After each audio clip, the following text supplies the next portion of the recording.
And today we are talking about ways to cultivate flourishing gardens today, full of beautiful greens and just in time for the warm weather headed our way.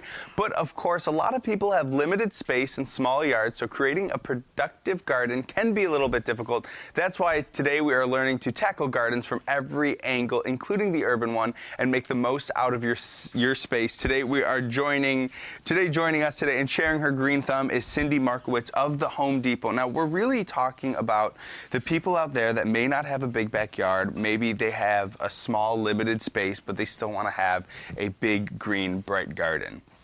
So when we're talking about that, what is the first thing we want to start thinking about? You can always, go vertical. You don't always have to lay everything out in a row. There are products out there that you can stack or that you can use on a concrete or on a deck, like the City Picker. Yeah, so let's talk about the City Picker. So this is really great for people that maybe are planning on their porch or their patio. They don't have that big backyard. So I'm going to pick it up so we can kind of see it. How does this work? Well, what's nice about this is that once you put your product in, and you want to make sure your vegetables or your flowers or whatever you choose, it has drainage. It also has these membranes that go over it. So guess what? You don't have to weed. And now, is this also good for some people that maybe don't want to plant vegetables that they're going to eat right into the soil in their backyard? Could they use this to sort of counter that? Besides for this, we're also carrying a product that you can use that's hydroponic. It's new for us this year. So if you don't want to use soil at all, we have a hydroponic. So this is really creating a garden where there might not be able to garden. Is there anything we need to know when we're taking care of the plants in something like this, because it's not that traditional natural setting? The water. You want to make sure that you don't overwater it. This one here, you would have to put some little drainage holes in it, and it will allow it to drain a little bit. But if you're doing it on your patio or someplace and you can't control the water and you don't want the holes, you really have to be careful that you don't overwater it. And just touching the top of it doesn't tell you how far down. There's moisture meters or water worms that you can use. Now, when we're talking about container gardens, another option, and I see them right here, is something like an herb garden that can really go right on your counter space in the kitchen. Yes, there's a couple different types. This is a terracotta one. It's terracotta on the inside, which is very healthy for the plants, and it's glazed on the outside.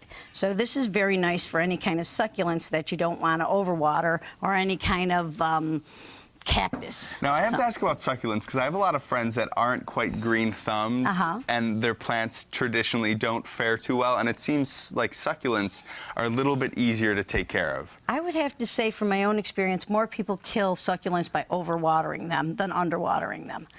You can see right now, this aloe vera looks pretty healthy, and this is dry.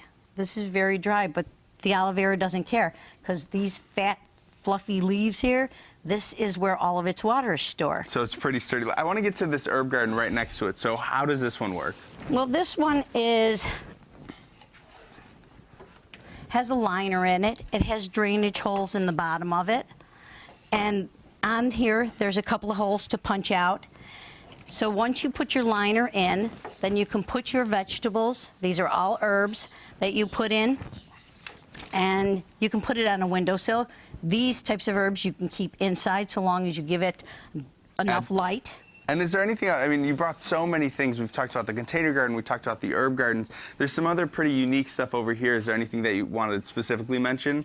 As far as garden gloves, there's a huge variety up there. When you're working outside in the garden and you're doing anything that's thorny, I would suggest something with a thicker pad on it. If you just want to keep your hands from dyeing your cuticles when you're putting your mulch out, you can use a thinner glove. Yeah, no one wants to get too dirty. That's half the fun, but half the battle. Well, thank you so much, Cindy, for coming in. There's so many other things on the table that we didn't get a chance to talk to. So I can imagine if people have questions about any of it, they can head right over to the Home Depot that's closest to them. Yes. And if they want to see you, you work right across the street on Elmwood, right? I do. I work on Elmwood Avenue. She came with all of this and pushed her cart right across the street.